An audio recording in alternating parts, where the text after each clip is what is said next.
జిల్లా విద్యార్థి విభాగం అనుబంధ అధ్యక్షులండి. ఈ సంవత్సరం నిర్వహించినటువంటి డిఎస్సి మొత్తం కూడా దగా డిఎస్సి అని చెప్పి రాష్ట్ర అధ్యక్షులు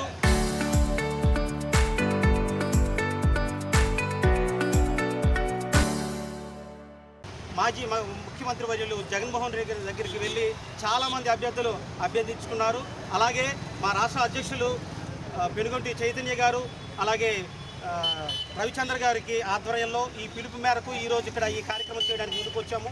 ముఖ్యంగా జిల్లా పార్టీ అధ్యక్షులు పరీక్షిత్ రాజు గారి ఆదేశాల మేరకు ఈరోజు విద్యార్థి విభాగం అలాగే యువత అందరం కలిసి ఈ దగా డిఎస్సిపై ప్రశ్నించడానికి ఈరోజు రావడం జరిగింది. ఎవరైతే మా సమస్యలు చెప్పుకుంటామో ఎవరు పట్టించుకున్న పక్షంలో ఈ కూటమి ప్రభుత్వానికి వ్యతిరేకంగా రాజ్యాంగ నిర్మాత అయినటువంటి బిఆర్ అంబేద్కర్ గారికి వినతి పత్రం అందించడం జరిగింది. అలాగే సుమారుగా తొలి సంతకం అనేది డిఎస్సిపై మెగా డిఎస్సిపై పెడతానన్న ఈ కూటమి ప్రభుత్వం సంతకానికి మాత్రమే పరిమితమై కనీసం 16,000 పోస్టులు మాత్రమే పెట్టడం జరిగింది. ఆ 16,000 పోస్టుల్లో కూడా పూర్తిగా అవినీతిమయం కూడా జరిగిందని కూడా తెలియజేస్తూ ఉన్నాము.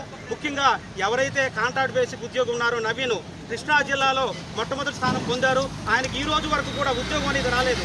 అలాగే ఆయన మార్కులు కూడా వెబ్లో చూపించడం కూడా జరగలేదు. అంటే అక్కడ అవకతవకలు జరిగినట్టు కూడా తెలియజేస్తున్నాము. అలాగే ఏదైతే స్పోర్ట్స్ కోటా ఉందో అది కూడా మైదానంలో ఈ రోజు వరకు కూడా దిగిన వంటి వారికి స్పోర్ట్స్ కోటాలో ఉద్యోగాలు రావడం కూడా చాలా బాధాకరం. నేను ఒక డిఎస్సి అభ్యర్థిని, ఎంతో కాలంగా భార్య పిల్లలు ఇల్లు వదిలి ఉద్యోగానికి కోసం చదువుకున్నాను. కానీ ఈ రోజు వరకు కూడా ఇటువంటి అవకతవకలు జరిగేసరికి చాలా బాధాకర విషయం అండి.